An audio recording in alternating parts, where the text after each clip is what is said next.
नमस्कार, मैं Rakesh Kumar. Welcome to education for knowledge. आप लोगों का स्वागत है इस वीडियो में। आज हम लोग देखेंगे बिहार स्पेशल और बिहार स्पेशल से संबंधित सारे प्रश्नों को देखेंगे। यह बिहार टीचर ट्री 4.0 के लिए अति महत्वपूर्ण सारे प्रश्न हैं और 17 फर्स्ट बीपीएससी के लिए इम्पोर्टेंट होगा। बिहार एसआई और बिहार पुलिस, बिहार के तमाम जिसमें जीके जीएस पूछे जाते हैं, बिहार से स्पेशल प्रश्न पूछे जाते हैं, उसके लिए इम्पोर्टेंट होगा। आपको यहाँ देखना है। ये प्रैक्टिस सेट है। टोटल आपको बता दें कि इसमें टोटल 100 प्रैक्टिस सेट है, यानी कि 100 प्रैक्टिस सेट है और एक प्रैक्टिस सेट में यानी 1 प्रैक्टिस सेट में 20 प्रश्न है। आज हम लोग पहुँच गए हैं सेट नंबर 12, क्योंकि आज हम लोग देखेंगे सेट नंबर 12। इससे पहले सेट 1 से लेकर 11 तक हम लोग कवर कर चुके हैं। अगर आप नहीं देखें तो प्लेलिस्ट बना हुआ है, वीडियो डाला हुआ है, आपको ज़रूर देखना चाहिए, क्योंकि ये सारे इंपॉर्टेंट प्रश्न हैं। ये VVI प्रश्न है, क्योंकि ये सारे प्रीवियस ईयर यानी PYQ प्रश्न है, तो आपको मिस नहीं करना है। ये प्रैक्टिस सेट के रूप में बनाया गया है, जो बीपीएससी के थ्रू अलग अलग एग्जामों में पूछा गया है और बीसीएससी के द्वारा। तो चलिए हम लोग स्टार्ट करते हैं। आपको वीडियो देख छोड़ के नहीं जाना, आपको पूरा देखना है। सफलता का राह आसान नहीं होता है, हार्ड वर्क करना पड़ता है। आपको रिवीजन ही वह मंत्र है जो आपको एक अधिकारी बना सकता है। तिब्बती फर्स्ट क्वेश्चन नंबर 1। तिब्बती इतिहासकार तारानाथ के अनुसार गोपाल किस कुल का था? तो 1 का आंसर हो जाएगा ए, क्षत्रिय, यानी कि तिब्बती इतिहासकार। सबसे पहले आप याद रखें कि तारानाथ कौन था। तो तारानाथ एक हिस्टोरियन था, इतिहासकार था, जो कि तिब्बती था, यानी तिब्बतियन हिस्टोरियन था, यह तिब्बती इतिहासकार था। इसका नाम था तारानाथ। तो तारानाथ के अनुसार गोपाल किस कुल का था? तो क्षत्रिय था। इसको आप याद रखिए। इसका आंसर फर्स्ट का ए हो जाएगा। क्वेश्चन नंबर 2 में दिया गया है, आप देख पा रहे हैं।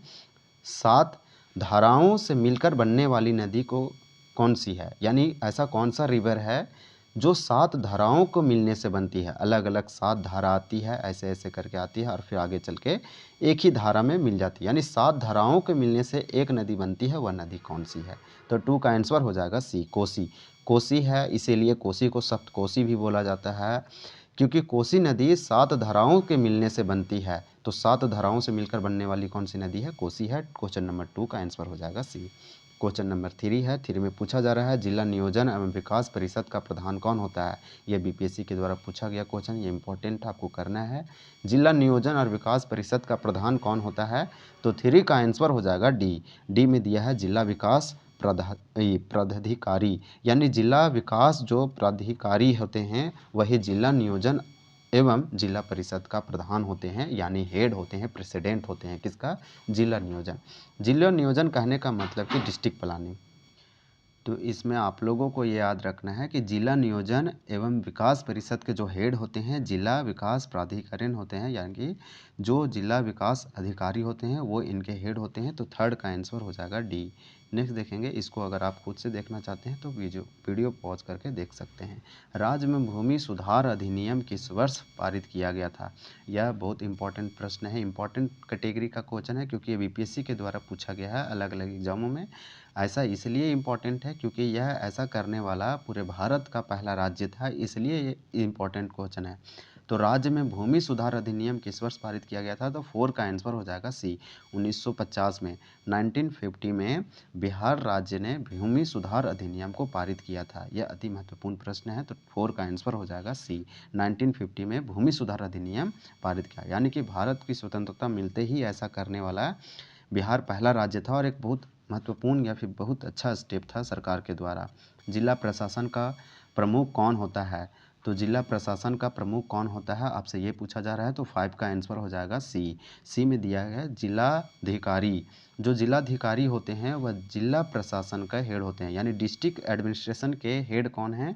तो डिस्ट्रिक्ट एडमिनिस्ट्रेशन के यानी कि जिला प्रशासन का जो प्रमुख होते हैं वो जिलाधिकारी होते हैं। तो 5 का आंसर हो जाएगा सी। ये क्वेश्चन बहुत ही सिंपल हैं, अच्छे हैं, छोटे हैं, लेकिन यही क्वेश्चन पूछे जाते हैं, लोग गलत करके आते हैं। प्रश्न संख्या 6, बिहार पर गढ़वालों के अधिपत्य का प्रमाण कहाँ से मिलता है? बिहार पर गढ़वालों के अधिपत्य का प्रमाण हमें सोर्स कहाँ से मिलता है? तो 6 का आंसर जो हो जाएगा वह ए हो जाएगा, मनेर से, यानी कि बिहार पर गढ़वालों के जो अधिपत्य थे वो हमें प्रमाण मनेर से मिलता है, इसलिए यहाँ पे 6 का आंसर ए हो जाएगा। नेक्स्ट देखेंगे क्वेश्चन नंबर 7, और आप देख पा रहे होंगे कि 7 का आंसर, ये क्वेश्चन जो दिया गया है 7 में, 7 में क्वेश्चन है, बिहार में नलकूपों द्वारा सबसे अधिक सिंचाई किस जिले में होती है? यह एग्रीकल्चर से संबंधित है, यानी कृषि से संबंधित है और महत्वपूर्ण प्रश्न है कि कुआं से सबसे अधिक किस जिला में होती है, तालाब से किस जिला में होती है, नलकूपों के द्वारा किस जिला, ये सब क्वेश्चन पूछे जाते हैं जो कि सिंपल है।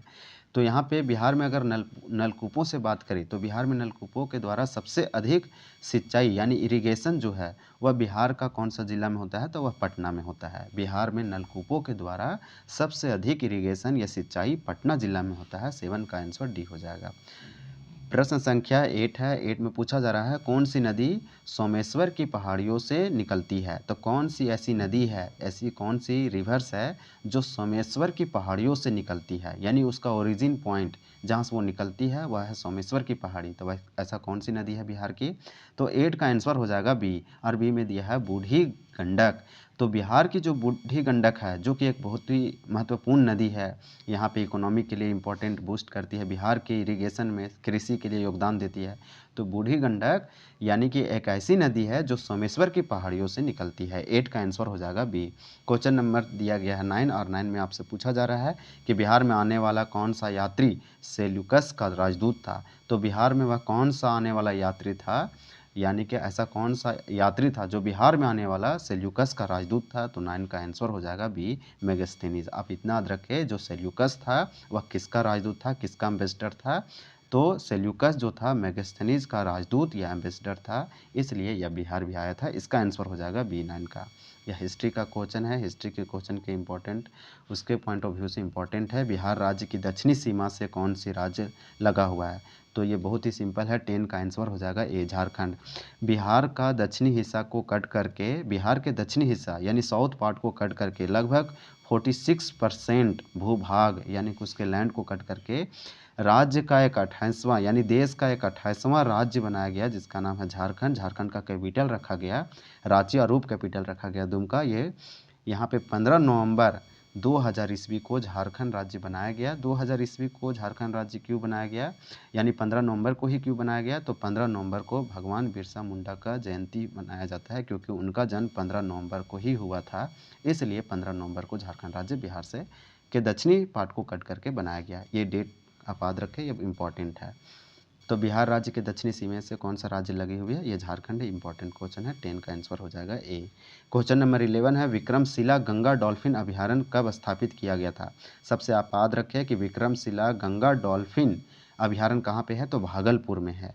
आप याद रखें कि गंगा डॉल्फिन अभयारण्य यानी कि एक सेंचुरी है जो यहाँ पे एनिमलों को कंजर्व किया जाता है, उसका संरक्षण के लिए बनाया जाता है सरकार के द्वारा। तो विक्रमशिला गंगा डॉल्फिन इसका नाम रखा गया। तो विक्रमशिला गंगा डॉल्फिन अभयारण्य कहाँ पे है? तो भागलपुर में है, और इसकी स्थापना इस्टेब्लिशमेंट डेट पूछा जा रहा है। तो 11 का आंसर हो जाएगा सी, 1919 में, यानी कि 1990 ईस्वी में विक्रमशिला गंगा डॉल्फिन की स्थापना की गई थी। क्वेश्चन नंबर 12 देखेंगे। 12 में अगर आपसे पूछा जाए कि यहाँ पे डॉल्फिन के लिए रिसर्च सेंटर कहाँ बनाया गया, जो एशिया का बोल सकते हैं कि पहला है या फिर भारत का पहला, तो वो पटना में। करनाली किस नदी का दूसरा नाम है? तो करनाली किस नदी का दूसरा नाम है? अन्य नाम पूछा जा रहा है। Karnali river is also known as. तो 12 का आंसर हो जाएगा ए नंबर, घाघरा। घाघरा का दूसरा नाम करनाली नदी है, यानी करनाली का दूसरा नाम ही घाघरा नदी है। ये इंपॉर्टेंट है क्वेश्चन नंबर। ये सब क्वेश्चन बीपीएससी के द्वारा पूछे जाते हैं और पूछे गए हैं। कौन से राष्ट्रीय राजमार्ग को ग्रांड ट्रक रोड के नाम से जाना जाता है? क्योंकि स्टैटिक जीके है, स्टैटिक जीके बदल नहीं सकता है, इसको आपको लर्न करना ही पड़ेगा अगर एग्जाम या अधिकारी बनने का सपना देख रहे हैं या एग्जाम निकालने की सोच रहे हैं। तो कौन से राष्ट्रीय राजमार्ग को ग्रांड ट्रक रोड के नाम से जाना जाता है? तो कौन सा ऐसा नेशनल हाईवे है, यानी राष्ट्रीय राजमार्ग है, एनएच है, जिसको ग्रांड ट्रक रोड के नाम से जाना जाता है? तो 13 का आंसर हो जाएगा D, NH, national highway 2, NH 2, राष्ट्रीय राजमार्ग 2। आप याद रखें, इसको कई तरह से आप याद रख सकते हैं। बिहार में नहरों से सबसे अधिक सिंचाई किस जिले में होती है? हम नलकूपों से देखे थे कि बिहार में सबसे अधिक नलकूपों से कहाँ सिंचाई होती है? तो नलकूपों से होती है पटना में। आप याद रखें कि पटना में सबसे अधिक नलकूपों से होती है, लेकिन अब पूछा जा रहा है नहरों से, यानी कैनाल के सिस्टम। कैनाल से सबसे अधिक बिहार में कौन सा जिला में अधिक इरिगेशन या सिंचाई होती है? तो 14 का आंसर हो जाएगा ए, रोहतास जिला में कैनाल या फिर नहरों से सबसे अधिक इरिगेशन या सिंचाई होती है। प्रश्न संख्या 15 है, बिहार में साक्षरता अभियान कब प्रारंभ हुआ था? यानी लिटरेसी जो प्रोग्राम है बिहार में कब स्टार्ट हुआ था? तो 15 का आंसर हो जाएगा सी 1977, यानी कि 1977 ईस्वी में बिहार में साक्षरता अभियान प्रारंभ हुआ था। क्वेश्चन नंबर 16 है, 16 में पूछा जा रहा है किस विश्वविद्यालय को बिहार का प्रथम विश्वविद्यालय होने का गौरव प्राप्त है? ऐसा कौन सा यूनिवर्सिटी है जो बिहार का फर्स्ट यूनिवर्सिटी होने का गौरव प्राप्त है? तो 16 का आंसर हो जाएगा सी, और सी में दिया है पटना विश्वविद्यालय। पटना विश्वविद्यालय बिहार का पहला विश्वविद्यालय है, आप बोल सकते हैं। नेक्स्ट देखेंगे क्वेश्चन नंबर 17 देखेंगे। 17 में दिया गया है, आप देख पा रहे होंगे 17 में है कि बिहार पंचायत राज अधिनियम 1993 यानी 1993 में पंचायत राज की प्रस्तावित संरचना कितने स्तरीय है? यानी कि क्वेश्चन सिंपल पूछा गया है कि बिहार में जो पंचायती राज सिस्टम लागू है वह कितने स्तरीय लागू है? तो 17 का आंसर हो जाएगा बी, त्रिस्तरीय। यानी कि अगर विलेज लेवल पर देखें तो पंचायत समिति, फिर ब्लॉक लेवल पर पंचायत समिति, यहाँ पे आपको याद रखना है, और एक है जिला परिषद जो कि जिला लेवल पर है। तो ब्लॉक लेवल पर पंचायत समिति, और यहाँ पे आपको इसी तरह से इसको याद रखना है। तो बिहार यानी कि बिहार पंचायत राज अधिनियम 1993 में पंचायत राज की प्रस्तावित संरचना कितने स्तरीय है? त्रिस्तरीय है। एक ब्लॉक लेवल पर, एक ग्राम लेवल पर यानी विलेज लेवल पर, एक जिला लेवल पर। सबसे बड़ा जिला लेवल पर होती है और सबसे छोटा होती है यहाँ पे विलेज लेवल पे यानी ग्राम लेवल पे। नेक्स्ट देखेंगे, चिरात का नामकरण किस शासक के नाम पर हुआ था? तो चिरांत का नामकरण किस शासक या किस रूलर के नाम पर हुआ है? 18 का आंसर हो जाएगा ए, चेर शासक के नाम पर चिरात का नामकरण हुआ है। क्वेश्चन नंबर 19 है, 19 में दिया गया है गीता रहस्य के रचयिता कौन है? तो गीता रहस्य के रचयिता यानी गीता रहस्य किनके द्वारा लिखा गया है? क्वेश्चन नंबर 19 का आंसर हो जाएगा डी, बाल गंगाधर तिलक के द्वारा गीता रहस्य लिखा गया है। यह बीपीएससी के द्वारा पूछा गया है, इसको आप स्टार मार्क लगा सकते हैं, इंपॉर्टेंट प्रश्न है। देखेंगे क्वेश्चन नंबर 20, यह इस वीडियो का लास्ट क्वेश्चन है, ये क्वेश्चन ऑफ द डे रहेगा। इसको आपको कमेंट करना है क्योंकि आप पढ़ चुके होंगे इससे पहले कई बार। तो लघुई नृत्य शैली मुख्यतः किस राज्य में जुड़ी हुई है या किस राज्य से जुड़ी हुई है? यह क्वेश्चन पूछा जा रहा है, लघुई नृत्य शैली मुख्यतः किस राज्य से जुड़ी हुई है? इंपॉर्टेंट है। क्या झारखंड से है, बिहार से है? ऑप्शन सी में उत्तर प्रदेश, ऑप्शन डी बंगाल। क्या बंगाल से रिलेटेड है? आपको कमेंट करना है इसको। अगर यहाँ पे आंसर दिया गया है, हालांकि हम आंसर आपको सारा बता चुके हैं। इसके बाद सेट हम लोग 13 देखेंगे यानी 13 देखेंगे, ये 12 सेट नंबर 12 है। अगर वीडियो पसंद आया है तो चैनल को ज़रूर सब्सक्राइब करें, कमेंट करें, शेयर करें दोस्तों को। Thank you for watching this video.